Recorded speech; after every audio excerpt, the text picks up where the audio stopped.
Hola, ¿qué tal? Buenas tardes a todos los que se están conectando. Muchas gracias por estar con nosotros otra vez aquí vía Facebook. Estamos el día de hoy para iniciar esta charla, esta interesante charla que vamos a tener con Guillermina Ortega, con Humberto García y con Jesús Alberto Martel. Y bueno, básicamente vamos a trabajar a partir de este momento con la maestra Guille, que va a empezarnos a platicar, con quien hablaba hace rato, que es muy interesante este tema, en el cual, digamos, que se ha reforzado a partir de esta emergencia sanitaria en la que estamos viviendo, cómo se han ido tejiendo las nuevas necesidades a partir de que todos los museos hemos cerrado, o todas las galerías, todos los espacios culturales, y hemos tenido que empezar algunos a establecer una programación que se transmite por redes sociales y que esta programación se ha ido pues, creando sobre la marcha en realidad, y en este sentido hemos tenido que empezar a pensar más en el público, básicamente, en las comunidades a las cuales nos estamos dirigiendo, cuáles son sus necesidades, desde cómo vamos a construir todo esto que estamos desarrollando, y es un reto que hemos asumido y que hemos tenido que ir avanzando poco a poco. Y a partir de eso, pues me gustaría mucho que platicáramos con ustedes tres, que son como especialistas en este tema. Y bueno, ya sin más preámbulo, lo que quiero es cederle la palabra, la palabra y el video a Guillermina. Y bueno, gracias y bienvenidos a todos. Gracias, César. Muchas gracias por esta invitación. Es una oportunidad muy buena para todos nosotros. Hablar de la museología crítica, hace rato te comentaba que para mí no fue fácil encontrarla porque, voy a hablar un poco de mi experiencia, cómo es que llegué allá, porque yo venía del sistema del Instituto Nacional de Bellas Artes y Literatura. Yo trabajé ahí algunos años mientras yo hacía mi carrera en la Esmeralda, y entonces lo que aprendí fue, pues, cómo era el sistema de esto de las exposiciones. Lo hice en los años 80, yo era subdirectora de una galería, la Galería José María Velasco. De esa manera yo paso al IBEC, al Instituto Veracruzano de Cultura, en el 89, con Ida Rodríguez, y cuando yo llego al instituto, pues traía conmigo toda la carga de esa manera de hacer museología. En ese entonces todavía no existía la palabra curaduría, en realidad era, la figura era el comisario. El maestro Adrián Villagómez Lebre era el curador de Bellas Artes, y lo menciono porque en algunas ocasiones vino al puerto de Veracruz a platicar con nosotros de esos temas todavía. Y cuando cambia el milenio, que bueno, fue más simbólico, para mí, mi primer contacto fue con Mónica Mayer, que entonces ella hablaba de una curaduría diferente a lo que estábamos mirando, ¿no? Nosotros, pues de lejos todavía no había internet, se usaba muy poco, ¿no? La verdad es que con ella me dio más confianza que pensar que cualquiera podía ser curador. Pero antes de eso, la figura del curador no tenía nada que ver con el comisario de Bellas Artes. O sea, de repente los curadores se convirtieron en gente muy joven, pero ese no era el problema, sino la mirada. O sea, desde mi punto de vista, lo que estamos viviendo a finales de los 90, pues es que era todo el sistema del arte contemporáneo se hizo muy estricto, muy cerrado, difícil de mover las estructuras, ¿no? Y bueno, esa es una anécdota, pero yo vivo una experiencia en el Centro de las Artes en Banff en el 2005, pues justo cuando estábamos ya en el CEBAR, y veo que hay, ¿cómo se dice en inglés? Pero bueno, en español son algo así como internados de curadores indígenas contemporáneos. Y claro que para mí, a lo que yo venía de México viendo cómo lo estábamos haciendo nosotros, entonces entendí que los canadienses venían haciendo una formación de curadores indígenas, o sea, que por supuesto que este estatus de ser indígena pues no es lo mismo en Canadá, en Estados Unidos que en México, ¿no? Pero la cosa es esta, que fue ya mi punto de partida en campo, con una mirada hacia el arte contemporáneo, Y sobre todo, yo ya trabajaba en Cumbre Tajín, o sea, ya para el 2005 ya teníamos 5 festivales. Y se me hacía muy interesante ver esas ideas que estaban aplicando con las reservaciones indígenas y las comunidades, y que nosotros, pues en estos 5 años nos había costado tanto trabajo avanzar. Bueno, en términos de gestión cultural, ¿no? Pero yo obtengo una beca en 2008 con el Smithsonian.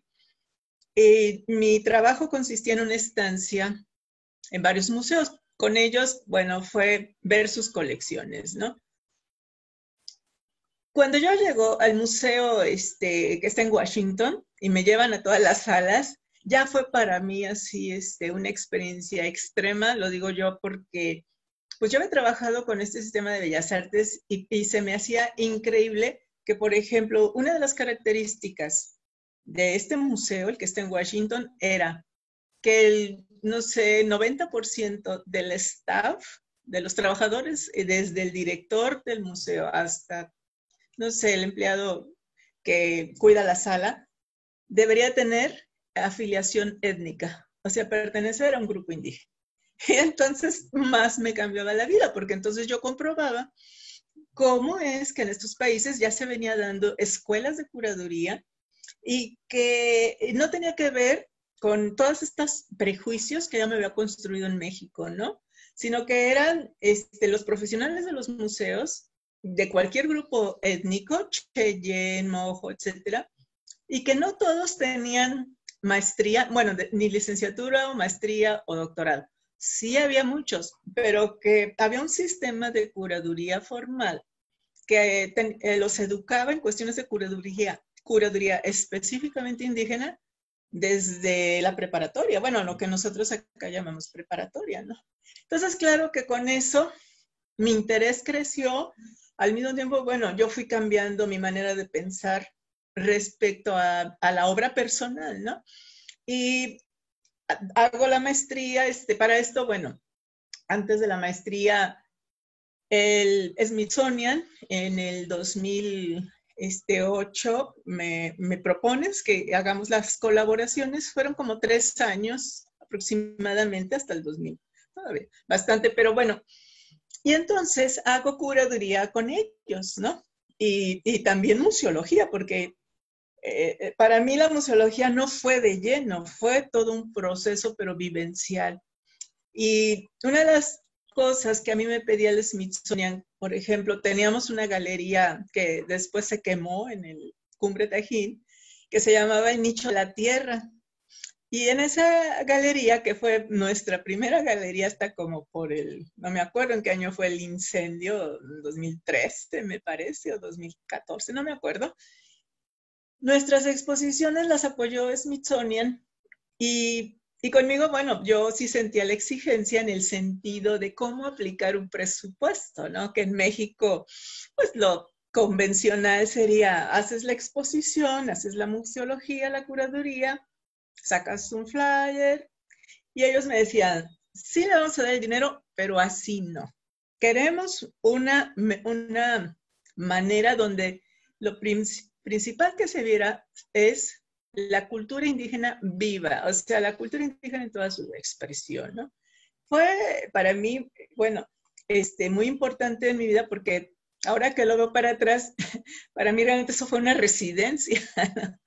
O sea, yo he vivido la residencia en BAM, pero los 4 años que yo estuve con el grupo de los artistas totonacos, fue aprender, y claro, con también el presupuesto, en parte, del museo, ¿no? Y, por ejemplo, lo primero que hicimos en esa época fue una exposición que fuera de la mano con un proyecto educativo. Eh, Todavía me parece que estábamos en esta transición, hicimos una residencia de alfarería con una alfarera contemporánea, ¿no? De Nuevo México. No, yo cuando, ¿cómo se llama? Organizaba todo esto, mi temor era que ella no hablaba español, que las compañeras tampoco hablaban inglés, ¿no? Y fue maravilloso que cuando se reunieron a trabajar en la escuela de alfarería en esa época, lo único que los unía era el barro, ¿no? La tierra. y la comida y el afecto, maravilloso, ¿no? Esta Nora Naranjo Mors es la artista, pues estaba maravillada, ¿no? Se hizo un montaje, a eso nosotros le llamamos curaduría indígena, porque yo no fui la que seleccionó las piezas, las seleccionaron las maestras alfareras, ¿no? Del Totonacapan. Habían venido también de otras regiones. Fue un proyecto compartido que hicimos con el COBAP también. Entonces fue COBAP y con Centro de las Artes Indígenas y con Cumbre Tajín. Ya después vinieron otros dos proyectos un poco parecidos, porque lo que Smithsonian en ese momento nos alentaba mucho era el intercambio, ¿no? Por ejemplo, con Totonacos con Mixtecos, que fue en la segunda ocasión, y la tercera ocasión fue una artista canadiense, que fue Sonia Robertson, instalacionista, que hicimos una gran exposición con 10 instalaciones con mixtecos, con totonacos y con Sonia Robertson, que pertenece a una reservación indígena de la etnia Innu. Entonces, a lo que voy es que en mi proceso fui cambiando la mirada occidental, pero pues a la manera mexicana, ¿no? En esto de la museología y la curaduría, y que cada día yo entendía que estos proyectos tenían que ser compartidos, donde los criterios y la toma de decisiones tenían que ser en conjunto. A veces, ¿cómo se llama? Y sobre todo porque el Festival Cumbre Tajín tiene una dinámica en que operativamente no da tiempo de solucionar muchos problemas, ¿no? Y tiene que ser muy rápido. Pero eran proyectos que nos hacíamos con 6 meses de anticipación. Fueron proyectos muy preparados, inclusive también ahorita que me estoy acordando del famoso Taca el Chigüín, que ahorita yo creo que Humberto se va a acordar, que fue un coloquio, un coloquio de arte indígena, que a mí lo que me obligó en ese momento fue a investigar, así con comillas, esta palabra occidental, acerca del arte indígena, y claro que también a la hora de hacerlo con otros artistas y cómo se piensa en grupo, me movió a ver también el arte con otros ojos, ¿no? Yo ahorita me gustaría compartir los proyectos más recientes que yo, bueno, estoy haciendo. Me gustaría darle la palabra primero a Humberto García, que es el director del Centro de las Artes Indígenas, porque como que yo me quedé en una parte en el tiempo, ¿no? Y, y creo, desde mi punto de vista, que es uno de los lugares que llevan las artes indígenas con una mirada muy especial. Bueno, buenas tardes, Humberto. No se escucha, tienes que poner tu audio. Gracias. Bien, pues buenas tardes. Un gusto poder compartir con ustedes pues la experiencia que se ha vivido acá. Escucho a la maestra Guillermina con mucha emoción, toda su experiencia vivido durante pues estancia acá con nosotros. Como iniciadora, de hecho, Guillermina es fundadora del Centro de las Artes Indígenas. Si bien el Centro de las Artes Indígenas es una institución dedicada a la regeneración cultural a través del arte, acá en el Parque Taquilzucut, es sede del Centro de las Artes Indígenas, acá en el Tajín Papantla. Pues bueno, hace aproximadamente 14 años, pues se creyó, se confió y se le depositó pues la fe en el arte para regenerar la cultura. Ya seguramente en algún momento la maestra Guillermina podrá dimensionar otras cosas que seguramente desde dentro no vemos lo que muchas veces se ve hacia afuera, ¿no? ¿A qué me refiero con esto? Porque cuando hablamos de arte, muchas personas pueden pensar, sobre todo del arte indígena, muchas veces podemos pensar en la pieza, en la técnica, en la estética y no sé qué más puede distinguirse, ¿no? Pero para nosotros, como Centro de Artes Indígenas, también nos permitió pues, reencontrarnos con el propio rostro. ¿Qué quiero decir con esto? No revalorar, reapropiarnos de ciertos valores que se habían estado perdiendo, se habían estado dejando de lado, porque muchos jóvenes, inclusive adultos, ya no practicaban el arte. Me refiero a la música, la danza, la alfarería, la cocina, la medicina, el bordado, sembrar el algodón. Estaba muy lejos de la práctica. Para bordar, pues era más fácil ir a la mercería, comprar el estambre, comprar el hilo, la tela y continuar el bordado, ¿no? Eh, con la creación del Centro de las Artes, cuando digo reapropiarnos, revalorar y encontrar nuestro propio rostro, nos permite acercarnos a realidades como no podemos concebir a la cocina sin la milpa, ¿no? Entonces, todo lo que genera el Centro de las Artes hacia adentro es retomar ciertas prácticas, retomar con mayor compromiso, mayor responsabilidad, todo lo que corresponde al arte. Si hablamos de alfarería, entonces tenemos que ser respetuosos, tenemos que entender un lenguaje con la tierra, con el agua, y si bien en la alfarería juegan los 4 elementos dadores de vida, todos son importantes. El juez último es el fuego, que es la cocción. Entonces, si no sabemos controlar esto, y hablo de controlar emocionalmente, ¿no? Pero también, pues, las técnicas. Entonces, todos esos conocimientos, toda esa sabiduría de las abuelas, nosotros teníamos que entenderlas, teníamos que dimensionarlas, su importancia y la utilidad que se le da, y con la seriedad espiritual que ellos le otorgan. Entonces se crea toda una escuela que no solamente nos lleva a las habilidades, a las destrezas, sino también pues a las actitudes, a los valores, al desarrollo de la espiritualidad de cada persona. Entonces, se abre un abanico de un cúmulo que van apareciendo de conocimientos que pues hasta los propios fundadores no dimensionaban seguramente qué iba a pasar con eso. Hagamos un centro de artes para regenerar la cultura porque se está perdiendo la lengua, se está perdiendo el traje, se está perdiendo todos estos saberes, ¿no? O sea, no se está perdiendo, se pierda, sino que se está dejando de practicar, y año con año cada vez será menos la práctica. Entonces, hacer o crear el Centro de Artes Indígenas es para revitalizarla con acciones, pero cuando nosotros nos reapropiamos, cuando nosotros nos dejan hacer, opinar, sugerir, dialogar, nuestra cultura, pues eso se abre y van surgiendo todos los elementos que lleva el arte.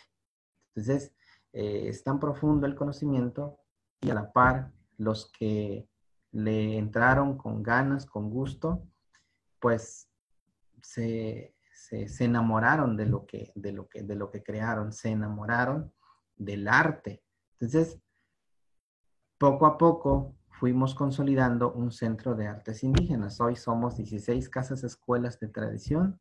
Hemos crecido. Hoy pues tenemos casas escuelas en Zongolica, tenemos casas escuelas en Izhuatlán de Madero, tenemos casas escuelas en Espinal, en Coyusquiwi. Entonces, hemos crecido como centro de artes indígenas, pero esto ha sido pues gracias también al diálogo, un elemento fundamental pues en el proceso de consolidación del Centro de las Artes Indígenas, es que los diálogos se hacen en la lengua totonaca o en la lengua náhuatl, ¿no? Ahí sufrían los que no hablaban totonaca o náhuatl, pues vaya, porque pues muchas veces no había traducción, pero bien lo dice Guillermina, había un elemento natural que nos reunía, que nos hermanaba, y sobre eso trabajábamos. Había diálogos con náhuatl y con otros hermanos, inclusive no indígenas, ¿no? Inclusive extranjeros, que nos hermanaba, gente francesa, hay gente inglés, hay gente náhuatl, totonaca, o sea, de diferente. Pero juntos, de una u otra manera, desde sus experiencias, han podido abonar un gran conocimiento, una gran experiencia para que el Centro de las Artes, pues poco a poco se fuera revitalizando y con ese quehacer cultural que se desarrolló nos ha permitido forjar también el carácter de los niños, de los jóvenes y de los adultos, pues aprender pues a ver realidades enriquecedoras como es tener un patrimonio cultural, ¿no? Como es tener todos estos grandes saberes tan valiosos que aportan mucho a la sociedad, pero para ello, pues tuvimos que hacer talleres de introspección para aprender a perdonar todo lo que nos ha tocado vivir como pueblos indígenas, ¿no?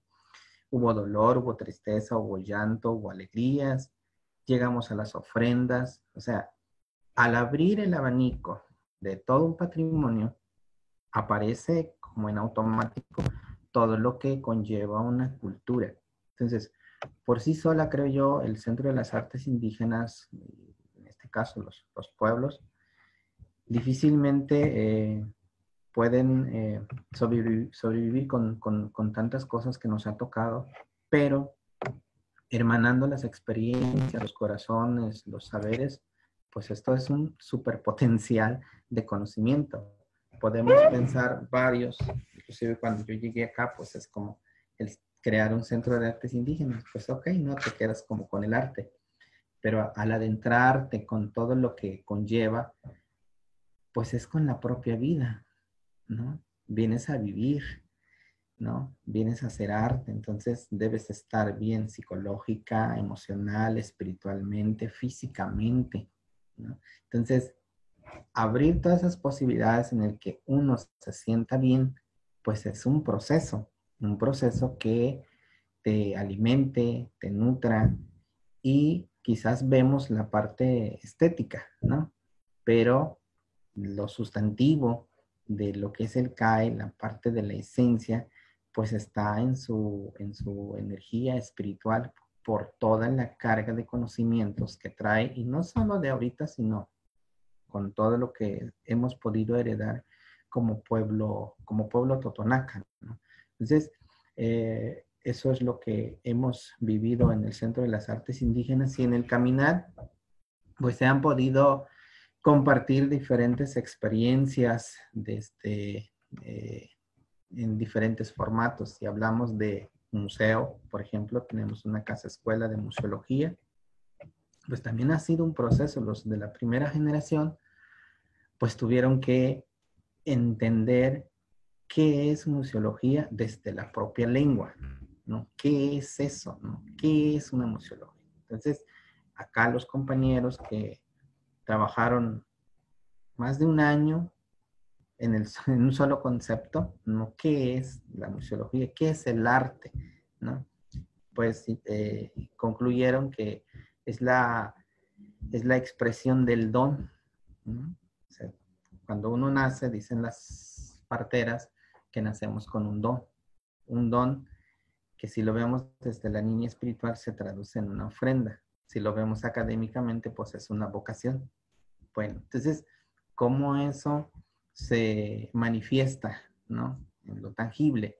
Pues vaya, es expresando toda esta cuestión artística, pero nos llevó mucho tiempo, porque también es querer, también es disponer de nosotros como persona, poder crear un museo distinto, dialogante, un cercano, vivo, ¿no? Que pueda representar efectivamente lo que representa para nosotros como totonacos, quiénes somos, ¿no? Hijos de quién, de dónde venimos, en dónde estamos, hacia dónde vamos.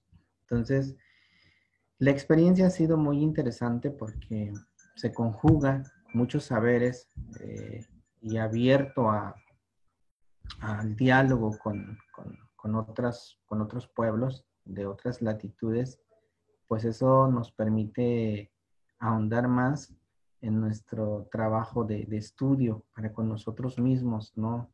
Darle mayor sentido de identidad de pertenencia a lo que estamos haciendo. Hemos avanzado interesantemente en el trabajo y bueno, la maestra Guillermina pues ha contribuido mucho en esto, de las iniciadoras, y pues eso nos ha permitido crecer en estos temas de la museología. Hoy podemos entender pues que es como compartir un mensaje, compartir nuestra vida para con los demás, y eso pues nos hace también crecer en conocimiento. Es lo que hemos podido hacer. Se ha podido pues también documentar todo lo que se ha ido dialogando con las abuelas. Aquí parte fundamental de la creación del centro, el proceso, inclusive pues la Casa Escuela de Museología, pues la asesoría, la consejería, el acompañamiento cercano de las abuelas y los abuelos ha sido importante. ¿Por qué?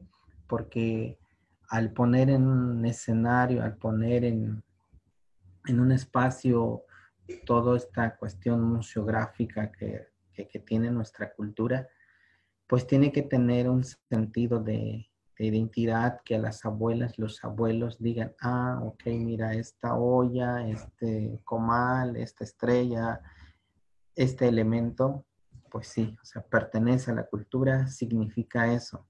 O sea, lo que demos a conocer, compartimos en el espacio de museología, pues sea lo que es, ¿no? Entonces, entre cuidar la parte estética, montaje y todo lo que lleva la parte museográfica, pues también hacia la cultura tenga sentido, ¿no? Represente, ¿no? Que realmente pues sea esa comunicación, ¿no? Ese comunicar mundos, ¿no? Entonces, es un proceso que nos ha permitido crecer, porque hoy por hoy pues nos estamos en claridad de que hay un mensaje desde un pueblo, como es el Totonaca, pero que lo entienda el otro pueblo no indígena o sí indígena, que lo entienda, y eso se logra con el diálogo. Entonces, llegar a generar diálogos respetuosos, pues es muy satisfactorio ver los resultados. Generarla, vivirla, pues es un proceso, pero en ese proceso pues nos llena de mucha experiencia, mucho conocimiento.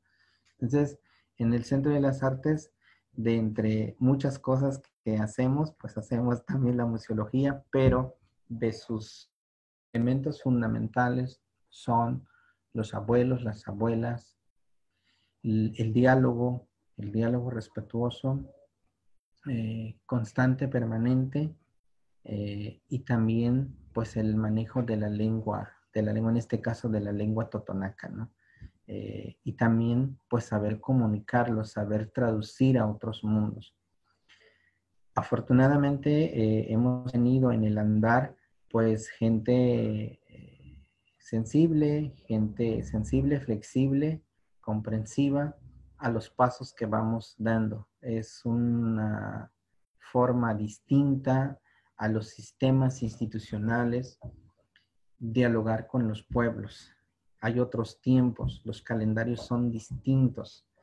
Muchas veces queremos desde lo administrativo, ¿no? Pues esta información lo queremos para mañana, ¿no? Porque urge. ¿Ok? Lo vamos a dialogar. Te va a pasar 2, 3 meses o semanas, días, ¿no? ¿Por qué? Porque hay que dimensionar muchos aspectos. Aspectos como que, pues desde lo que representa en la cuestión cultural, en la cuestión espiritual, en la cuestión de salud, de educación, de los valores, ¿no? Que arropan a la cultura. Entonces, nos lleva a dialogarlos, ¿no? No hay hora, no hay tiempo, ¿sí? Tenemos que ofrendar, tenemos que aprender a escuchar. Si algo no se aclara, pues se continúan los diálogos de que 8 días. Entonces, es un proceso más largo, pero pues es, una vez que se llegue a cierto acuerdo, pues eso se respeta y se le da seguimiento. Entonces, son procesos un tanto distintos, no diferentes, tienen sus propias formas, Y eso pues nos ayuda mucho a nosotros avanzar en este crecimiento como centro de artes, pero más allá del centro de las artes, pues es también hacia la familia, hacia la persona, hacia todos los factores, los elementos que intervienen en un proceso de regeneración cultural. Entonces, sí es interesante este quehacer cultural que tenemos acá en el Centro de las Artes, pero también es muy interesante socializarlo, compartirlo, porque ahora que estamos en un tiempo pues de contingencia sanitaria y todo lo que nos está tocando vivir, nosotros haber vivido 13 años estudiando, reapropiándonos, revalorando, viviendo la cultura, ¿no? En una sociedad de artistas, casi no, que tenemos que estar en casa, pues nos sirve, ¿no? De alimento todo lo que hemos cultivado durante 13 años. Entonces, es un caminar interesante y es un proceso en el que pues requiere de cuidado, de atención, de dedicación, de mucha disciplina, por todo lo que ya comentaba hace un momento. No es cuanto lo que pueda decir, seguramente se pueda ir compartiendo más adelante. Maestra Guillermina. Claro que sí, muy amable, muchas gracias. Es muy interesante escucharte, porque bueno, me recuerda todo esto que extraño tanto. Y también creo que viene un poco al caso, me gustaría comentar, porque cuando hablamos de museo, la palabra museo en Occidente, pues yo aprendí en mi escuela occidental, que fue la Esmeralda, que museo es como un mausoleo, inclusive de ahí viene la raíz.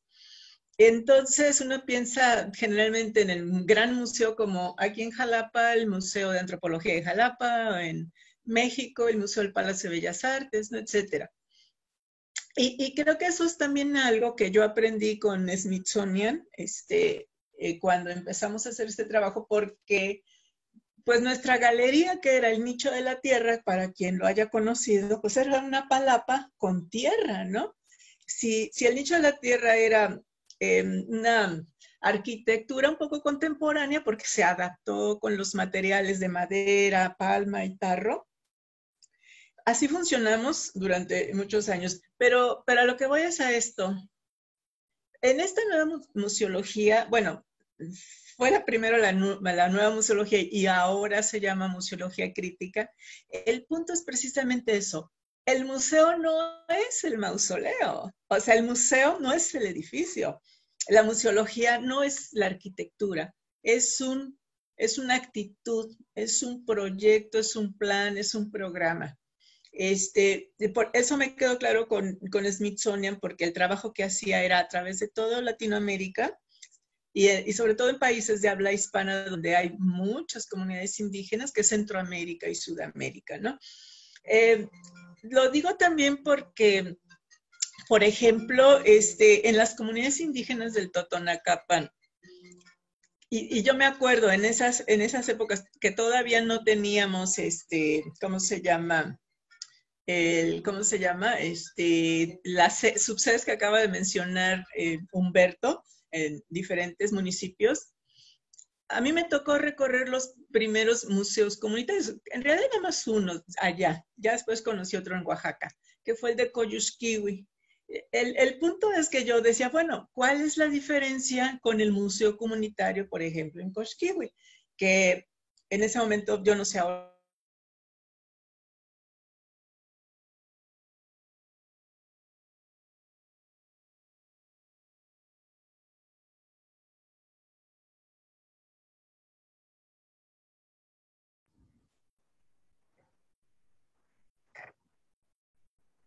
¿no? Y entonces lo que yo aprendí, que el museo es un programa que se lleva a todas las comunidades. Lo digo porque Jesús Alberto tiene esta experiencia en campo de cómo retribuir, por ejemplo, ¿no? Las comunidades, toda esta, ¿cómo se podría decir? Hallazgos culturales que uno va haciendo, ¿no? En mi caso, bueno, yo me he dedicado a ser curadora de arte tradicional y más recientemente del contemporáneo. Y lo que me queda claro que es movernos del espacio físico y que se convierte también en un espacio mental. Me parece que en las comunidades, ahora que escuchaba Humberto, una de las cosas que más aprendí fue eso, que Occidente, cuando yo digo Occidente, digo todas estas ideas que he aprendido como artista contemporánea, me sujetan tanto en la mente que todo es muy cuadrado, ¿no? Y en las comunidades vivir en el Totonacapan es que todo es al aire libre, ¿no? Que la cultura está palpable en todos lados. Y eso lo entendí también por la experiencia del puerto de Veracruz, que significa el mar, el ambiente, etcétera, que es exactamente lo mismo, pero más adelante ahondar en ese tema. Me gustaría dar la palabra a Jesús Alberto para que nos comparta también esta visión desde la UBI. Sí, bueno, primero que nada me siento entusiasmado de escucharlos, una delicia escuchar al maestro Humberto y a la maestra Guillermina en este espacio. Siempre se aprende mucho de ellos y bueno, por eso estoy, además de feliz de estar con ustedes, entusiasmado de escucharlos. Creo que vamos a coincidir en muchos aspectos aquí, sobre todo sobre esto que dice la maestra Guillermina del cuestionamiento de Occidente. Creo que en ese punto vamos a coincidir. Yo trabajo actualmente en la Universidad Veracruzana Intercultural y como podemos saber, las interculturales nacen como una respuesta a las demandas de los pueblos originarios, en este caso en especial el zapatismo, que en los 90 pues, generó una insurrección. Y entonces, bajo este contexto, las relaciones del Estado con los diferentes pueblos, pues, tuvo que modificarse. En este contexto nacen las universidades interculturales. Particularmente en el estado de Veracruz, la Universidad Intercultural es la única que está dentro de otra universidad, porque la UBI, que significa Universidad Veracruzana Intercultural, forma parte de la Universidad Veracruzana. Tiene sus ventajas, sus desventajas, una de las cuales, a lo mejor, de las ventajas es que posiblemente no estamos supeditados a políticas cada 6 años, que lo que sucede con universidades hermanas de otros estados. Y bueno, también tiene sus desventajas, pero bueno, ese será en otro espacio. En particular, nosotros estamos ubicados en 4 sedes. Una es en la Huasteca, donde convivimos con culturas náhuatl, tepehuas. En el Totonacapan, donde estoy yo, en la sede Grandes Montañas, y en el sur, en la sede Selvas, donde vivimos con una diversidad de culturas a lo largo del estado de Veracruz. En mi caso particular, me encuentro actualmente en la sede Totonacapan y obviamente, como dice la maestra Guillermina, pues hemos ido aprendiendo, los que no somos de una cultura originaria, pues tenemos que aprender a cuestionar a Occidente, sobre todo en cómo leemos el mundo a través de diferentes disciplinas y metodologías. En este sentido, la UBI pues trata de generar una metodología un poco más armónica, de diálogo con los diferentes saberes de las comunidades, y eso implica que, a diferencia de las universidades convencionales, las problemáticas que se investigan en la UBI están relacionadas sobre todo a partir de las necesidades y opiniones de la población. ¿Esto qué quiere decir? Que, a diferencia de otros contextos, en campus más urbanos, uno se inventa el proyecto de investigación y acá no, acá la comunidad tiene el control de las temáticas, de las decisiones que se van tomando.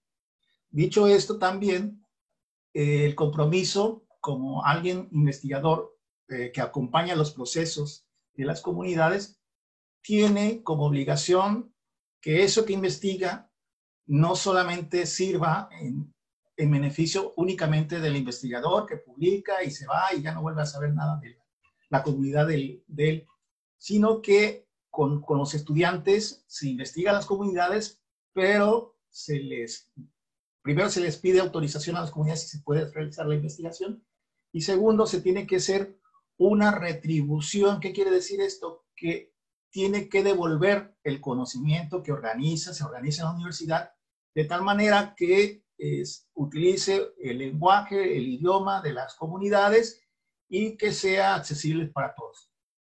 En ese contexto de la retribución es donde utilizamos a lo mejor algo muy cercano a la museología que plantea la maestra Guillermina y que paulatinamente, aunque a veces usamos lenguajes diferentes, el contenido, el significado viene siendo el mismo. Y en ese sentido se diseñan a veces los jóvenes, los estudiantes van construyendo exposiciones, diferentes exposiciones en las distintas comunidades, ya sea usando fotografías, manualidades y expresiones artísticas que sirva para el goce de la propia comunidad. Sí, a lo mejor puede ser que en un principio había un matiz, porque nosotros trabajamos el tema de las expresiones culturales de los pueblos originarios desde un enfoque que nosotros le denominamos enfoque del patrimonio cultural, que hace un énfasis sobre todo en el valor, pero en este valor histórico que se transmite de una generación a otra.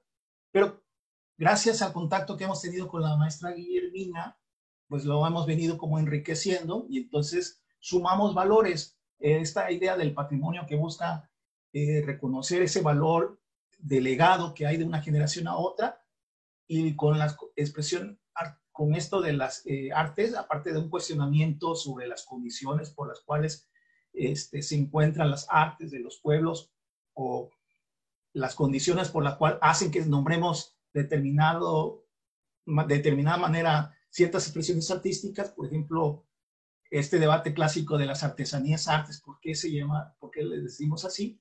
Entonces, gracias a ese diálogo que hemos tenido con la UBI, también con algunas compañeras con el CAI, en el caso con la maestra Guillermina, pues se ha venido enriqueciendo, ¿no? Lo que saco en conclusión es que esta apuesta de la museología sirve como ya se ha dicho, como una comunicación, pero es un tipo de comunicación crítica. Es decir, una comunicación no solamente de manera interna, sino hacia afuera, de tal manera si Occidente ha, de alguna manera, desde el exterior, ha dicho qué es arte y qué no es arte, los pueblos originarios, o así lo estoy entendiendo, lo que dicen, tú hablas de museología, pero entonces nosotros vamos a apropiarnos de esos espacios que tú dices, pero vamos a generar uno más particular, más propio, y de esa manera, también nosotros tenemos nuestra manera, nuestra institución y nuestra manera de legitimar. Yo lo que visualizo es que en el fondo es como una manera de reapropiación y de búsqueda de la autonomía de los pueblos. Bueno, hasta ahí yo lo dejaría, más adelante vamos a seguir comentando. Gracias, Jesús, Alberto. Sí, yo creo que apenas estamos desarrollando en nuestro país esto que hoy se llama museología crítica, y me parece que precisamente la apertura sería que, pues, no nada más le podemos poner museología crítica, ¿no? En realidad, podría ser como en el caso del CAI, ¿no? Que oficialmente se llama museología compartida, ¿no? Y que hace rato decía yo, es el antimuseo, ¿no? O sea, si las características del museo son precisamente un lugar de exhibición, y bueno, que museología es qué es lo que se va a exhibir, las decisiones que siempre son, pues desde arriba, ¿no? Desde un escritorio, ¿no? Y la curaduría sería lo que se selecciona, en términos llanos, ¿no? Entonces, me parece a mí que hoy las posibilidades son así literalmente, y sí lo quiero decir, o sea, cualquiera puede diseñar una museología. O sea, lo que antes se concebía como algo más bien inconcebible, ¿no? Que solamente los grandes curadores o los grandes museólogos podían hacerlo, pues no. O sea, y precisamente me parece que está sucediendo, bueno, en el caso de CAI desde hace muchos años, ¿no? Con la museología compartida, porque al decir antimuseo o sea, de manera tradicional desde Occidente ellos seleccionan lo mostrable, ¿no? lo que se supondría, que yo como responsable del museo digo, es que voy a exhibir esto, que siempre había sido así, ¿no? Entonces el antimuseo parte precisamente de lo contrario, o sea, ahorita yo creo que Humberto ahí nos comentará, las comunidades deciden lo que quieren compartir, ¿no? Bueno, no espero no decir burradas, ¿no? Pero eso es fundamental, lo que está pasando en este país respecto al CAI. Porque nosotros, bueno, sí, cierto, lo vimos nacer, a mí ya no me tocó porque me vine a vivir a Coatepec y cuando yo, bueno, realicé mi tesis y que tuve que revisar todavía más a fondo esto de la museología y la curaduría indígena, pues claro que por supuesto para mí era una de las cosas, entre todo lo que hace rato dijo Humberto, que son logros. Yo, bueno, me siento muy orgullosa porque digo, bueno, o sea, ¿cuántos años nos ha llevado este país a hacer cambios y que se haga desde lo que no me gusta usar la palabra, pero así se hace en Occidente, desde la periferia? O sea, yo me considero periferia, de verdad. Y considero el estado de Veracruz periferia, y considero todo nuestro país periferia. O sea, los grandes centros de arte son los que siempre están rigiendo cómo se supone que debería ser el sistema de las artes, ¿no? Y bueno, yo no sé tú qué opinas de esto que estoy diciendo, Humberto. No se escucha. Pon tu audio. Sí, claro. Bueno, en realidad, pues son procesos que se necesitan vivir para entender la profundidad que representa una cultura. Y diría yo en lo siguiente, por ejemplo, cuando hablamos de museo, museología, ¿no? Podamos expresarlo, al estar como asesoras, como guardianes, las abuelas, inclusive nosotros como nietos que nos formaron, que nos educaron con el comal, con la olla, y pondría la olla, por ejemplo. Si lo voy a llevar a un museo, yo sé qué representa la olla, ¿no? Entonces, no lo voy a malponer, no lo voy a descuidar. ¿Por qué? Pues es que es parte de mi vida. La abuela, o sea, la olla, imagínense la olla, representa una abuela sentada de espaldas. Entonces, si esa es mi abuela, ¿no? La abuela de mi abuela, y yo soy su nieto, entonces yo no lo voy a dejar así.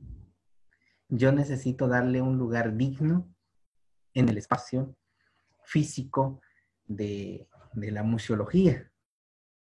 Entonces, toda esa carga de conocimiento que representa lo que llamaríamos las piezas de museología, ¿no? Son parte de la vida de uno. Entonces, al entenderlo de esa manera, ¿sí?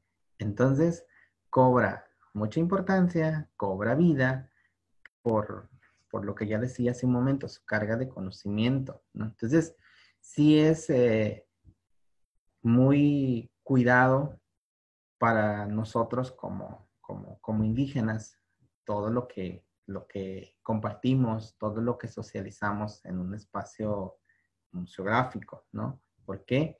Porque tienen un sentido, ¿sí? Y tiene su momento, no es porque, pues ahora se me ocurre a mí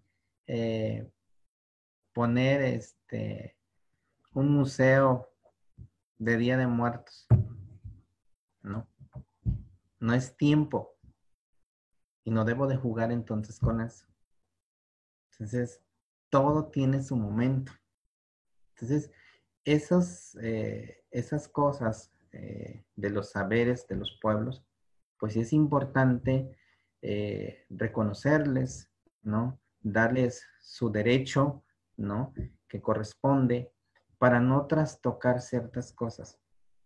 Sí, muchas cosas que tenemos como pueblos indígenas y que están en otras manos se respetaran, ¿no? Pues tendríamos una forma de vida distinta. ¿Por qué? Porque a nosotros nos han enseñado que lo que llamamos piezas arqueológicas o de museo tienen dueños. Entonces, si no las cuidamos como debe de ser, desequilibran, ¿no? nuestra propia vida. Y no solamente la personal, sino también ya en la sociedad misma. Entonces, sí, bien lo dice la maestra Guillermina, el cuidado de lo sagrado es fundamental al momento de pues ponerlos en un escenario. Debe de ir acompañado por mucho que esté estudiado, por mucho de la academia, debe de estar acompañado por alguien de la cultura que conoce, ¿no? De alguien de la cultura, una abuela, un abuelo. ¿Por qué? Porque es una manera de, una es un derecho y otra, pues en ese derecho sí poder darles el lugar digno a las piezas que se puedan socializar. Y ya socializándolos, ya el propio abuelo, la propia abuela, dialoga con la pieza, le dice, vas a estar, le explica, ¿no? Dónde va a estar. Y sin problema. Todos pueden ir a visitar, todos pueden ir a tomar fotos, todos pueden ir a dialogar, inclusive tocar la pieza, no pasa nada. ¿Por qué? Porque ya hay un diálogo con la pieza, ¿no? Que se expone, y háblese de cualquier tipo de pieza. Eso diría. Gracias, Humberto. Muy atinado el comentario. Y estaba pensando también, hace rato que decías, Jesús Alberto, de la retribución de la investigación, que me parece un pendiente que tenemos por ahí. ¿Cómo en esto de la formación de curadores y de museólogos indígenas, y yo diría mestizos también, porque hay un abismo, ¿no?, en la curaduría, que pareciera que no cualquiera puede ser curador. Y bueno, yo afirmo que sí, que cualquiera puede ser. Yo soy mestiza con una abuela náhuatl. Me parece que entre la población de los estudiantes de la UBI hay muchos compañeros indígenas, pero también muchos mestizos, ¿no? Y que es avasallante el mestizaje, ¿no? Y que tenemos unos huecos y unas pérdidas enormes, ¿no? Pero esta parte que habíamos venido platicando también, cómo ir formando a los posibles curadores y museólogos, que también tenemos un hueco en las cuestiones de museografía, o sea, entendiendo esto que la museografía es la manera de ubicar las piezas en los espacios, ¿no? Me quedé en esa parte, por eso te lo pregunto. Ustedes, yo sé que hacen también esa retribución, no nada más la investigación escrita, sino también en campo, ¿no? Sí, claro, digamos que la retribución de alguna manera quiere salirse de los cánones estrictamente académicos, donde de por sí la escritura es ya estrictamente colonial, ¿no? O sea, la escritura es una invención de la colonia. Y digamos que lo que hace que la retribución sea un poco exitosa, primero porque los jóvenes, muchos de los jóvenes, no solamente son estudiantes, sino también de alguna manera son de la región. Entonces, de alguna manera ya hay un diálogo entre Occidente y la cultura propia. Creo yo que hay en dos sentidos, pensando en los que no son indígenas y los que son indígenas, de cómo se van formando al interior de la UBI.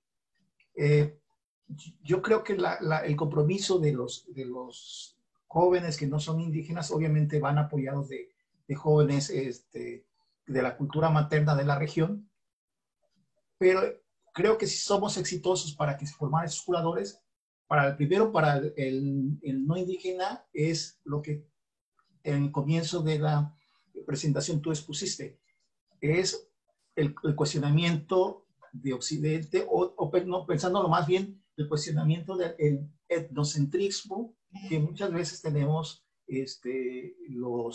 los mestizos, ¿no? Y también el cuestionamiento de la cuestión de la desigualdad social, que no es una cuestión estrictamente natural, sino que es una cuestión histórica. Y entonces, todos esos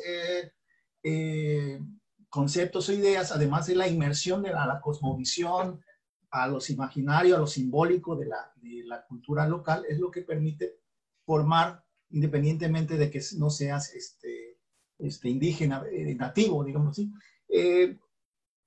Y me parece que para los que, bueno, al menos en la UBI lo que observo es que para los que son indígenas, lo que sí se genera es un proceso de empoderamiento. Ya no es un cuestionamiento. Yo no le voy a enseñar que, decir, como en los campos urbanos, que racismo, me va a decir que racismo si lo vivimos a diario, etcétera, y me van a dar cátedra de eso. Pero sí el empoderamiento, la profundización, el diálogo con sus abuelos, sus abuelas, de alguna manera, esto que nosotros hablamos de diálogo generacional. Creo que en ese sentido nosotros estamos apuntando, enmarcando este trabajo con las comunidades. Y creo que eso nos va ayudando. Y por otro lado, pues obviamente reconocer que los códigos de comunicación son distintos, ¿no? No es lo mismo presentarme a la comunidad como estudiante, a ser parte de la comunidad, como hijo, bueno. Entonces, en ese sentido, creo que en términos muy generales es parte de la formación. Y por otro lado, pues ya van cuestiones más técnicas. Ahora, lo interesante aquí es, si cuestiona Occidente, entonces la pregunta es, ¿rechazo totalmente Occidente o dialogo diferente con Occidente? Es decir, ya no me voy a ver a Occidente, yo a partir de Occidente como el Occidente como la medida de todas las cosas, sino a lo mejor, a ver, de esto que está en Occidente y que lo cuestiono, pero sí, ¿qué me sirve de eso? Para empoderar, fortalecer la cultura. Es decir, por ejemplo, aunque la escritura es estrictamente colonial, pero en cierta manera para legitimar ciertos espacios o comunicar con otras culturas, a lo mejor sí la voy a requerir, ¿no? En ese sentido también creo que vamos construyendo. Y por otro lado también, no solamente en el término de escritura, el uso de herramientas como el video, la fotografía, o digamos, pensando también estas cuestiones más de arte que tú propones para exponer, ¿no? Cómo construimos ciertos materiales para no hacerlo académicamente, sino más vivo para las comunidades. Creo que, no sé si por ahí va el asunto, ¿no? Hacer convivir, digamos, tradiciones culturales, creo que podría enriquecernos mucho. Gracias. Sí, gracias. Voy a decir mi opinión y ahorita le damos la palabra al maestro Humberto. Tienes razón en esta parte de, porque yo me lo he cuestionado, ¿no? Muchas veces, no sé, creo, es mi punto de vista, ¿no? Que no se trata del rechazo a todo lo que yo he aprendido, que me ha dado Bellas Artes, el sistema del arte contemporáneo, etcétera, ¿no? Lo que creo es, aprendo y como me enseñó el Smithsonian, ¿no? Deconstruyo. O sea, no es en sí el edificio del museo, es lo que yo creo que es el museo, lo que yo creo que puede ser la curaduría. Y claro, cuando yo me enfrento al sistema, pues el sistema me rechaza, por supuesto. O sea, pero ya vi que no hay de otra, que efectivamente todos estos cambios que se han venido dando en el planeta es así, ¿no? Entonces, aprendo esto y además me fijo en lo que no es visible. O sea, tiene que ver también con mi identidad, ¿no? Con este proceso de entender quién soy yo, ¿no? De dónde vengo, que a ustedes ya les he compartido que, bueno, qué importante para mí fue darle mi espacio mental a la figura de mis abuelas y mis abuelos, ¿no? Porque sin eso nunca hubiera dicho yo, bueno, es que esto me toca. O sea, yo me siento parte de... y en el CAI, por ejemplo, yo me parece que fue mi lugar el lugar físico, estar en contacto con los grupos donde lo descubrí, ¿no? Ya después fue otra situación. A lo que voy es a esto.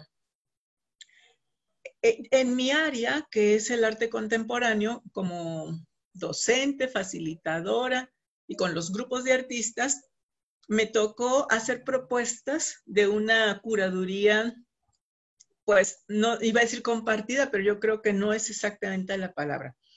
Una curaduría diferente, ¿no? Por decir. Y organicé, no sé si se acuerdan ustedes, porque los invité a la exposición Huasteca Soy, por ejemplo, ¿no? Y entonces, con los compañeros artistas de la región, entre Poza Rica, el Totonacapan y la Huasteca, algunos llegaron y la propuesta era, ¿cómo puedes hacer una obra de arte a partir de tu identidad? Y bueno, ahí tuvimos el resultado, tuvimos instalaciones, pinturas y arte objeto. Y la exposición fue todo un éxito. Y bueno, yo ahí, era lo que hace rato compartía cuando empezamos esto, para mí mi trabajo ha sido hacer una especie de puente mental, no y cultural, entre no dos culturas, a veces entre varias culturas, ¿no? Entonces, cuando hicimos lo de Huasteca Soy, yo me siento parte de la Huasteca porque nací en Poza Rica y mis abuelos eran de la Huasteca hidalguense y la poblana. Entonces, fue un trabajo de investigación artística, personal, ya donde invitamos a los artistas, ¿no? Entonces, el resultado fue una exposición, cómo cada artista ve la cultura desde técnicas contemporáneas, ¿no? Ya posteriormente, bueno, hicimos lo del petróleo y hace poco, el año pasado, se me ocurrió con el Observatorio Cultural Ciudadano en Jalapa, invitar a un grupo de artistas para proponer sobre la mesa, sobre un tema de debate, qué significaban los 500 años. Claro que hubo mucha gente que nos bateó, ¿no? Nos dijeron, pues a mí ni me importa, ni me va ni me viene, ¿no? Bueno, ok. Y a mí me parece que eso es precisamente, por lo menos en este mundo, ¿cómo se diría?, del arte veracruzano, que lo que tiene que hacer resonar es el interés. O sea, me parece que cuando la cultura es lo más importante y los artistas mestizos se encuentran resonancia en los conceptos, se involucran en esto y entonces, bueno, empezó esta reflexión acerca de qué significaron los 500 años, ¿no? Del Totonacapan participó Sergio García, de Jalapa otro tantos, del Puerto de Veracruz otro tantos, ¿no? Y no fue un proyecto cerrado, fue un proyecto abierto en el que inclusive jóvenes, muy jóvenes artistas urbanos además, o sea, pusieron sobre la mesa el tema. Entonces, también eso pasa, que generacionalmente a veces uno se queda con ciertas ideas y a mí me ha pasado que luego pienso que hay temáticas que no le van a interesar a los jóvenes y que no son de comunidades indígenas propiamente, ¿no? Que en las ciudades está pasando algo que también ese tipo de, pues no fue una problemática en particular, fue más bien un festejo. Nosotros le pusimos la no celebración porque, bueno, sí pensábamos que no teníamos nada que celebrar, ¿no?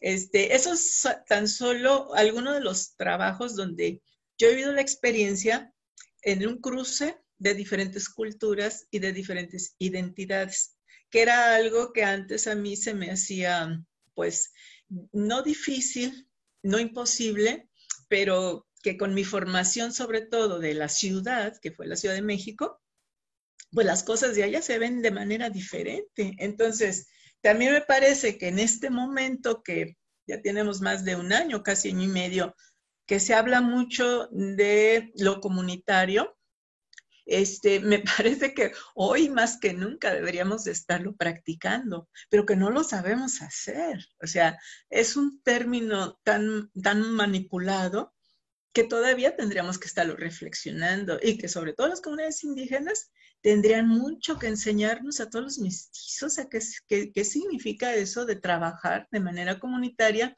sobre todo en las ciudades, ¿no? Y en el arte y en la cultura mucho más, porque para variar, pues siempre nos estamos enfrentando a cuestiones presupuestales. Y no tendríamos que acostumbrarnos a que hay poco dinero. En realidad a mí, yo aprendí como gestora cultural que no se trata tanto del dinero, se trata de la voluntad política pero también de la voluntad de cada uno de los artistas. Humberto, ¿cómo ves? Me gustaría escucharte. Bueno, pues dos cosas, ¿no? Que escucho importante en la charla. Si bien en estos tiempos que nos toca vivir, pues las condiciones para hacer arte, pues no son las mismas de hace años, ¿no? Los materiales con las que se hacen el arte, pues básicamente vienen de la producción agrícola, de la naturaleza. Todos sabemos que hoy, pues la situación, pues ha cambiado mucho. El clima es muy distinto, ¿no? Las lluvias son en diferentes tiempos, son más, pues más agresivos, o sea, son muy, muy distintos. El sol es cada vez más fuerte. Todos esos, todas esas cosas, de una u otra manera, tienen que ver con pues la cultura, con el arte, porque pues es como concebimos a una cultura indígena sin entender pues la propia naturaleza y cómo se manifiesta año con año cada vez es más difícil, ¿no?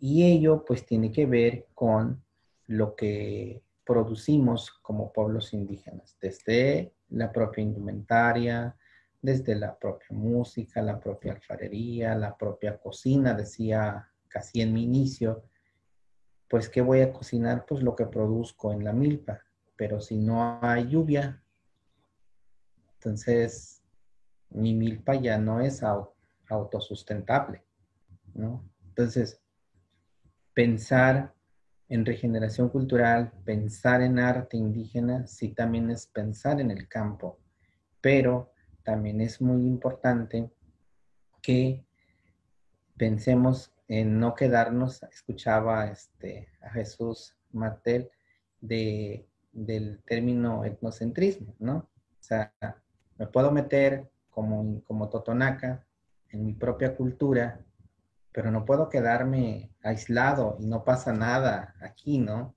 O sea, si necesito, y si hablo de la persona, pero si la persona es quien hace el arte, ¿no? La persona es quien hace cultura, debe de estar pues en sintonía con la sociedad. ¿Por qué? Porque pues la cultura pues es vivo, ¿no? El arte es vivo, o sea, se mueve, se manifiesta, o sea, necesita, ¿no?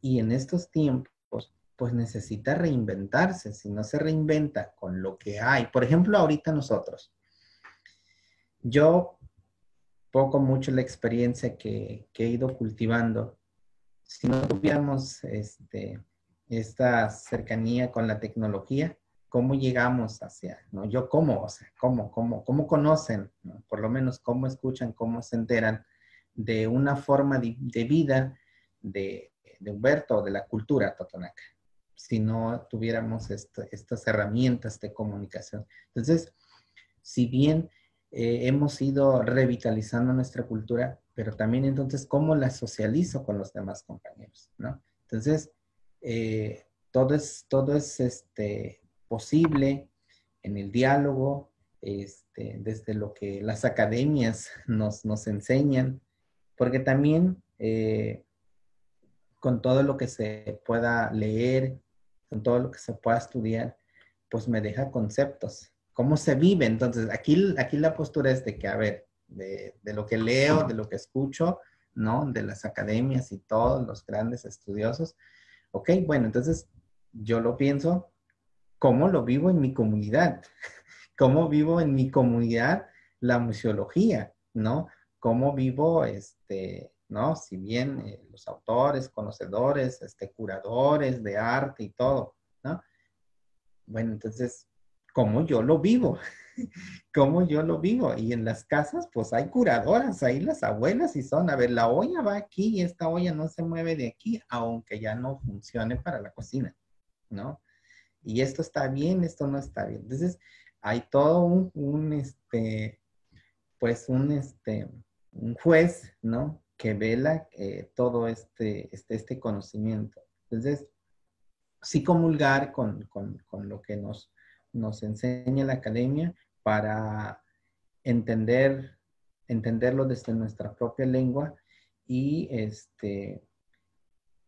y poderlo socializar, cómo poder comunicar mundos. Aquí también es lo que necesitamos caminar juntos, ¿no? Cómo comunicar mundos, ¿no? Cómo vivo con el turismo, pues, por ejemplo, no me puedo esconder, no puedo decir, no, pues es que, pues no vengan, ¿no? Porque de una u otra manera también activa la economía. O sea, son muchas cosas de las cuales uno debe de estar tan consciente, ¿no? Por todo. Entonces, no podemos caminar solos. Necesitamos de los compañeros, de otros que nos arropen, que nos ayuden a caminar juntos y pues ser una potencia muy grande. Lo que a las instituciones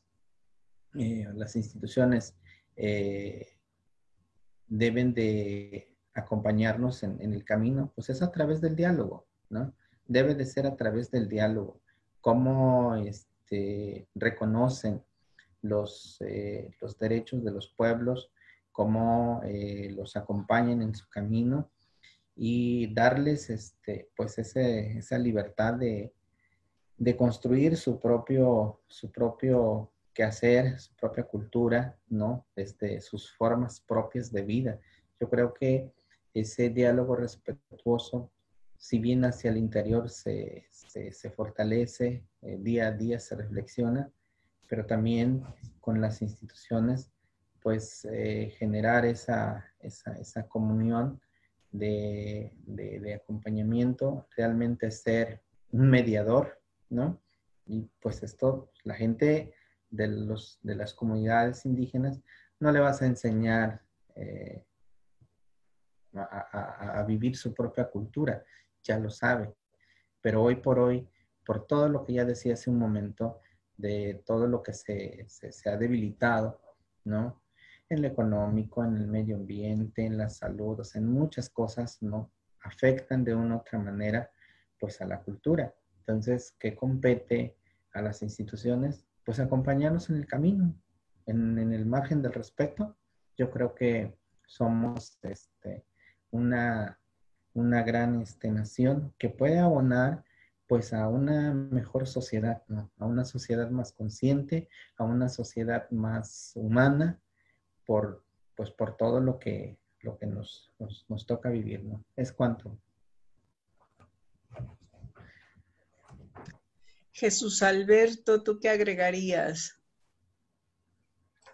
Pues la verdad me llevo muchas reflexiones. En caso particular de los maestros que son ustedes, pues esto que dices de comunidad, reflexionar la comunidad en tiempos tan complejos como los que estamos viviendo, donde en algunos espacios nos dicen que pues no hagamos comunidad porque tenemos que estar resguardados por muchos virus, ¿no? Como dicen que vamos a celebrar el 2020, pero ¿qué vamos a celebrar? Y esto también que dijo el maestro Humberto del virus, perdón, de la vida, es algo relacionado con la vida. Yo no exactamente quisiera recordar la palabra, pero más bien yo lo interpreto como ¿para qué generamos nosotros estos espacios? ¿Cuál es la finalidad de la museología? Eso es una reflexión que me lleva a pensar. ¿Para qué queremos hacer museología en esos tiempos contemporáneos? Y hablaba de comunicación. Creo que la palabra más precisa que él comentó es sobre la mediación. A lo mejor nosotros nos toca ese rol de ser mediadores, y eso es lo que creo que la museología desde una perspectiva crítica nos lleva a reflexionar, ¿no? Sobre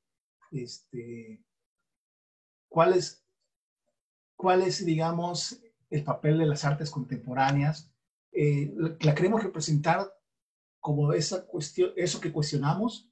¿O queremos hacer un tipo de arte distinto donde lo que yo aprecio del maestro Humberto es que hace que es importante no solamente la expresión artística, sino también el que produce la expresión artística, el sentido de la expresión artística, los tiempos de la expresión artística, lo simbólico, o sea, trasciende un poco más allá de estas visiones occidental. Entonces, eso es lo rico que yo me llevo en este momento y más bien pues pensar o reflexionar cuáles son las temáticas que podemos expresar en artes en este tiempo que nos toca vivir. ¿Qué queremos comunicar de este tiempo histórico que nos toca vivir? Más bien es lo que yo me pregunto.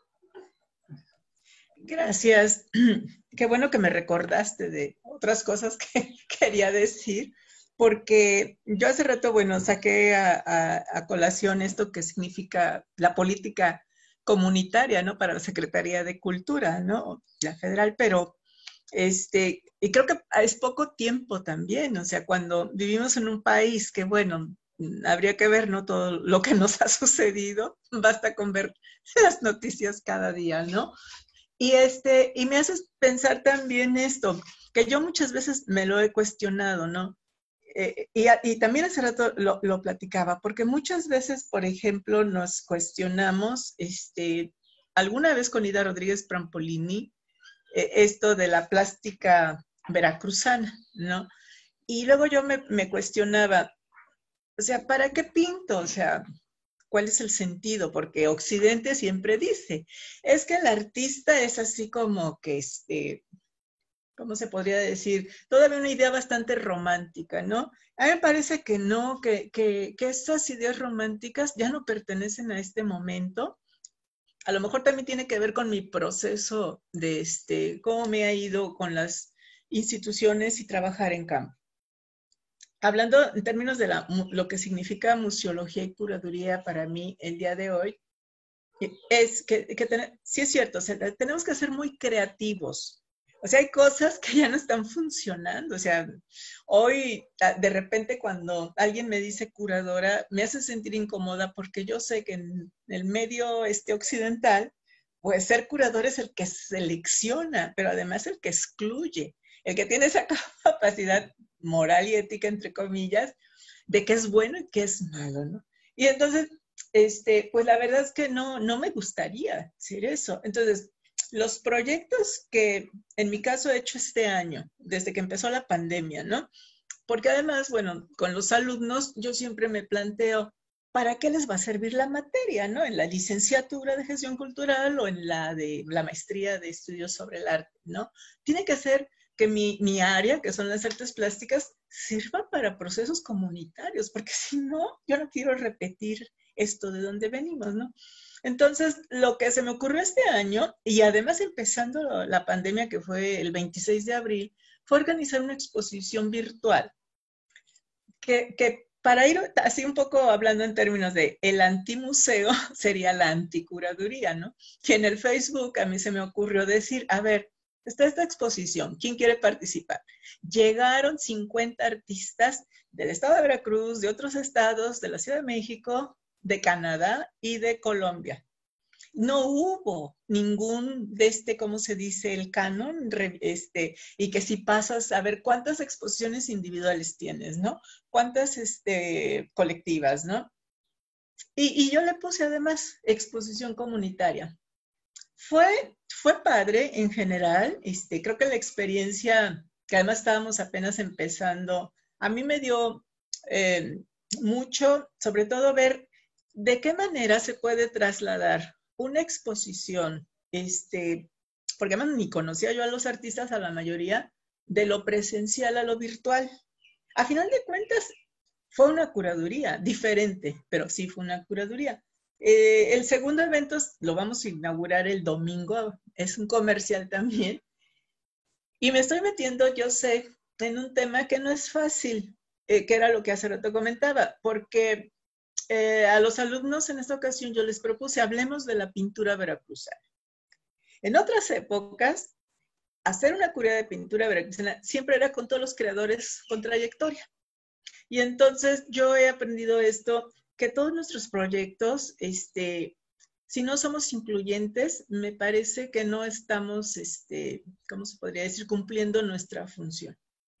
Claro, ahora no son 50 artistas, también aprendí que, bueno, sí hay que tener un poquito de control hasta dónde se puede llegar. Y al final de cuentas, esto que estamos proponiendo con los alumnos se va a convertir en una especie de diagnóstico que ese diagnóstico de artes plásticas lo hemos hecho 20,000 veces, lo hicimos en tiempos de Ida Rodríguez, cuando Ida, bueno, ya no estaba, cuando se funda el CEBAR con el diagnóstico de la educación artística, ¿no? ¿Te acuerdas, César? Y que ya pasan los años, o sea, ya pasaron 15 años, ¿no? Y hoy a lo que me enfrento es ver obra, desde mi caso, ¿no? A lo que me dedico, obra de jóvenes que están empezando, porque yo ya sé lo que se siente cuando no tienes ni una individual, ¿no? Cuando no has expuesto en las galerías. Y que a veces no es fácil. O al revés, ¿no? Como casi ya me estoy acercando, cuando ya eres muy grande, además, y que además ya el sistema no te hace caso, ¿no? Y que a veces es injusto.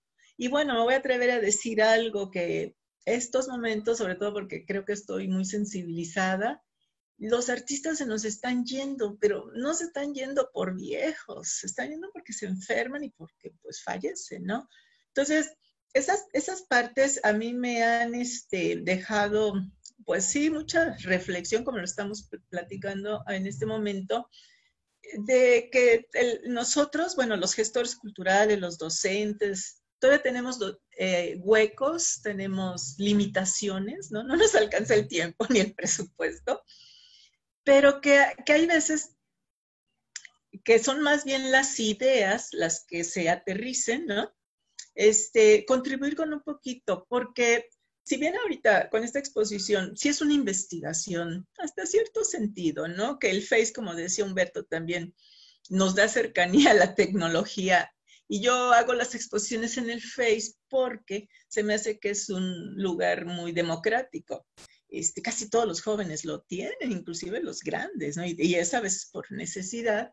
Por eso es que ahí las coloco, ¿no? Porque no tengo que pagar ¿cómo se dice? Una plataforma, un website, ¿no? Y además, porque más allá de todo eso, es que la idea es ser incluyente. Y que a veces también el tiempo no te da mucho. Por ejemplo, ahorita es una exposición nada más para 31 o 32 artistas. La vez pasada fue para 50. Me parece que sería como un proyecto en progreso, ¿no? Que además también Occidente luego dice, no, una exposición tiene que ser así, ¿no? O sea, cuadrada, tienes que tener un tope, etcétera. A mí me parece que también podríamos idear, y hablando esto de museología, proyectos que sean en progreso, ¿no? Constante, que al final de cuentas nos puede dar también una especie de diagnóstico. Yo lo que hice fue invitar de todo el estado, para empezar, 30 personas, ¿no? Pero la idea del producto final, espero que se vaya a hacer el resultado como guión curatorial, en términos sobre todo de comunicación, una pequeña muestra de cómo estamos en pintura. Pintura de oficio, ¿no? Pintura de pincel. Hoy a mí me queda claro que hay pintura digital, que hay pintura expandida, esto que es muy padre, ¿no? Que a mí me fascina. Pero desde mi punto de vista, bueno, el estado de Veracruz lo que tiene son artistas indígenas con todo este proceso que Humberto ya nos ha estado compartiendo, que es el arte indígena. Y me parece que los mestizos, desde Pánuco hasta Cayuca, porque me ha tocado también trabajar con muchas casas de cultura, es llegar a todas estas comunidades donde hay pocos recursos en términos educativos, ¿no? Entonces, me parece que nunca como este año, el 20, a pesar de la pandemia, nos hemos acercado tanto en cuestiones de servicios culturales no presenciales, por supuesto, pero con información, ¿no? Hoy, por ejemplo, puedo ver qué hace la Casa de Cultura de la Teodoro Cano, por ejemplo, en Papantla, y qué hace la del Puerto, bueno, Casa Principal, porque pues obviamente no puedo salir. Y sin embargo, este programa cultural siempre ha estado ahí en la red, ¿no? Pero no se había preparado ¿cómo decirlo? Aprovechar todos nuestros recursos de cada centro cultural, ¿no? Esa sería la ventaja de la pandemia, ¿no? Esas serían un poco mis reflexiones, ya para terminar. Yo no sé si todavía tenemos tiempo, César, o como ves, y ya vamos concluyendo. Sí, está bien, vamos concluyendo. Me parece como interesante esto que están exponiendo. Yo pensaba en un momento que realmente estamos en un momento de cambio. Mucho antes del COVID estaban empezando a haber movimientos que indicaban a que iba a haber un cambio. Y yo creo que esta de la pandemia lo que ha hecho es acelerarlos. Y yo creo que en ese sentido sería como muy importante que nos lo aprovecháramos los que estamos involucrados. Y a mí la verdad es que me ha servido mucho porque me he planteado, por ejemplo, hacer estas mesas que me han abierto hacia otros, por ejemplo, conocer nuevas tendencias, las alternativas. Y yo creo que es muy interesante un tipo de mesa como esta que le presenta al público cosas que no se ventilan de alguna manera porque no son el canon, porque no son el centro. Como dices tú, y viendo lo que es esta cuestión de la periferia, la periferia se vuelve el centro ahora, como dirían. Sí, bueno, también es eso. Yo como, bueno, estamos involucrados en una lectura que estamos haciendo los martes acerca de la descolonización de las epistemologías, se llama así, ¿verdad? Nuestro libro. Lo tengo todavía fresquito porque ella lo que propone la autora, que es Linda Tuhiwai Smith, es habla de la investigación indígena, ¿no? Y de verdad que, bueno, yo como he estado viviendo este proceso con el CAI y con otros lugares, me he tenido que mover mentalmente en este espacio mental de lo que significa ser occidental. Primero porque ya no me está funcionando desde hace muchos años, ¿no? Cuando descubrí mi identidad a través de ¿cómo se puede decir? De mis abuelos y empecé a aceptar que vengo, que traigo sangre indígena en mis venas, fue la otra razón. Pero sobre todo esto que le estamos llamando la deconstrucción en los servicios culturales, me parece que sí, o sea, tienes razón, o sea, esto no es de la pandemia, esto ya lo veíamos venir. Había una insatisfacción acerca de que pues no sé cómo decirlo, si repetición o monotonía de las carteleras culturales, lo digo de mi región, ¿no? Que vivo entre Jalapa y Coatepec, ¿no? Entonces, pues ahora sí que no hay mal que por mí no venga, pero que claro, es una situación bastante delicada, y que la parte humana es la que está por encima de todo, ¿no? Lo digo, bueno, pues como ser humano, como madre de familia, porque ahora todo lo que yo tengo que hacer, pues es en relación a esta familia que somos mi hija y yo, ¿no? Como artista, ¿no? Que mi producción artística ha cambiado, pero porque tuve que cambiarme yo en mi estructura mental y no termino todavía, me falta, ¿no? Por el estado de Veracruz, que para mí siempre es el tema de mi gestión cultural o de mi obra de arte también, porque veo un estado y muchos artistas de muchos lugares, no solo de Jalapa en Puerto Veracruz, que son excluidos, ¿no? Del programa, ¿no? Que así es. Entonces, pues la postura ha sido esa, bueno, ¿qué podemos hacer? Y además, lo comunitario, lo que alcancé a aprender cuando estuve en el Centro de las Artes Indígenas de manera presencial, fue eso, o sea, dejo de ser yo. O sea, y además así debería haber sido siempre, ¿no? Pertenezco a un grupo, ¿no? Y mi grupo, pues sí, a veces tengo que decir soy mestiza, porque en México, así se dice, voy a una exposición en unos días virtual porque la obra ya está allá, pero yo no puedo viajar. Y entonces entro, por el tipo de trabajo que hago y practico, entro en un programa que se llama Diálogo, que es un diálogo cultural también, ¿no? Con una pintora que nos parecemos mucho, nada más que ella sí habla la lengua. Yo, bueno, lo estoy aprendiendo y espero avanzar mucho en el náhuatl, ¿no? Porque además utilizo el náhuatl de manera conceptual para explicarme a mí misma la vida y en la obra de arte, ¿no? Es algo que, bueno, quería compartir porque no puedo desligar esto de la curaduría, la museología, con ser artista, ¿no? Si no hubiera sido artista, no hubiera podido entender este proceso de pasar por varios mundos. Yo no sé si los compañeros quieren agregar algo, ya para mí la termina.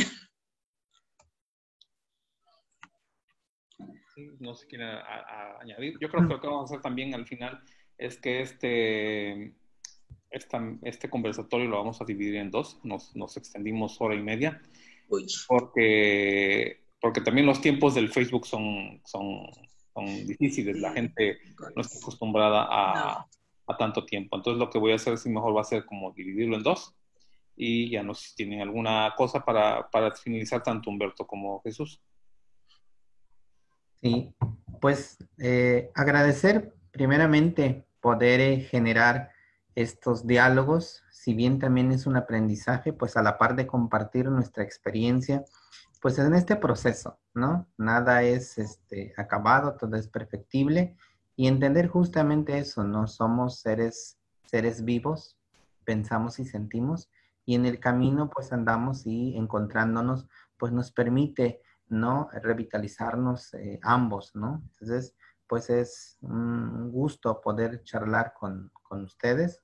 Ojalá podamos hacer las siguientes para, pues, ahondar más en estos temas tan interesantes y poco estudiadas, bueno, sí estudiadas, poco dadas a conocer, ¿no? Es importante, ¿no? Aquí estamos, eso también refleja y legitima pues la gobernanza de un pueblo, ¿no?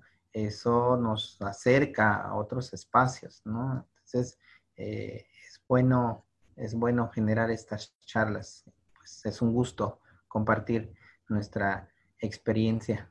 Gracias. Bueno, pues también me toca agradecerles a todos ustedes por este espacio. La verdad que lo disfruté mucho. A mí simplemente me lleva a la reflexión de cómo expresar en arte qué somos, qué soñamos, qué deseamos bajo esta complejidad de situaciones naturales, sociales, económicas, tan, valga la redundancia, compleja. Entonces, es como preguntarse qué somos como seres humanos, como sociedad, en este tiempo que estamos habitando. Muchas gracias, Pepe. Pues, ¿y Emina?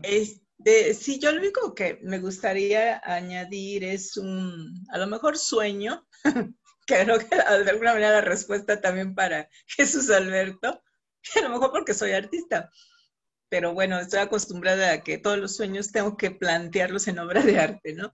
Pero no lo digo para hacerlo en arte, ¿no? En arte, bueno, hay muchísimo ya. No, estoy pensando en el sueño de, así como Canadá, que esto que comentamos hace rato, que desde el 97 está preparando un proyecto educativo de curaduría para jóvenes indígenas, ¿no? O sea, cuando yo lo leí esto, cuando ahora que en 2017 terminé la tesis, yo decía, wow, el día que el estado de Veracruz considere no la escuela como tal, sino un programa de formación para la curaduría, y pienso en el Totonacapa, ¿no? Pienso en el CAE de curadores, ¿no? Y pienso en la UBI, ¿no? Porque con ellos es con los que he trabajado. O sea, ¿qué pasaría, no? ¿Qué pasaría si entendiéramos eso, no? Que lo podemos hacer. Así, si ya lo hizo Canadá, y no nada más Canadá, lo hizo también Estados Unidos en los grupos, en las reservaciones, lo hace Australia, y sobre todo lo hace Nueva Zelanda en la cultura maorí. Entonces, yo creo que es un sueño que no es imposible, porque hace rato también alguien preguntaba, ¿cómo, si lo occidental lo vamos a rechazar? Me parece que no, a mí me parece que precisamente hay que aprovecharlo, pero eligiendo lo que más le conviene al grupo, ¿no?